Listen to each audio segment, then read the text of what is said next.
কোরআনের সূরাতুল বাকারার 8 নম্বর আয়াত, সে আয়াতে আল্লাহ রাব্বুল আলামিন বলেছেন ওয়াবিল আখিরাতি হুম ইউকিনুন, অর্থাৎ তোমরা আখিরাতের উপরে ইয়াকিন রাখো। এখন এই আখিরাতের উপরে ইয়াকিন রাখার ব্যাপারে আল্লাহ কে মুসলমান আর কেউ অমুসলমান এটা কেউ পার্থক্য করে বলেন নাই। যে পার্থক্যটা আল্লাহ করেছেন এর আগের আয়াতে, অর্থাৎ প্রথম দিকে দ্বিতীয় আয়াতে, সেখানে আল্লাহ বলেছেন যে আল কোরআন হচ্ছে হুদাল্লিল মুত্তাকিন।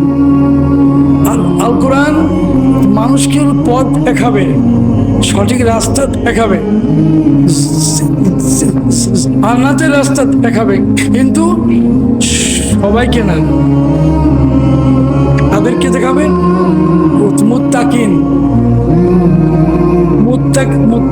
কেবলমাত্র মুত্তাকিনদেরকেই এই কোরআন সঠিক রাস্তা দেখাবে।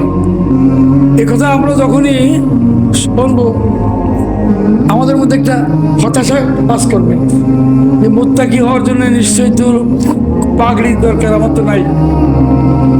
মুত্তাকি হওয়ার জন্য আমার তো দাড়ি তো লম্বা দরকার, তা তো নাই।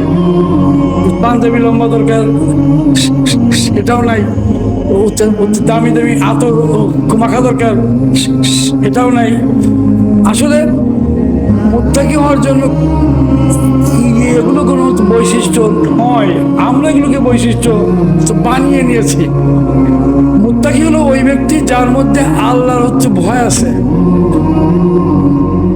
যে আখিরাতকে ভয় করে, যে আল্লাহর শাস্তিকে ভয় করে, যে কবরের আযাবকে ভয় করে, হাসরের ময়দানে যিনি আল্লাহ রাব্বুল আলামিন সমস্ত মানুষকে একত্রিত করবেন, ওই দিন থেকে যে ব্যক্তি ভয় করে, যে ব্যক্তি অন্য মানুষের জানাজা আদায় করে কিন্তু সবসময় সন্ত্রস্ত থাকে, কখন না জানি আমার মৃত্যু এসে যাবে আর আমার জানাজা মানুষের পড়বে, এমন একটি আতঙ্কে যে ব্যক্তি থাকেন, ওই ব্যক্তি হচ্ছে মুত্তাকি।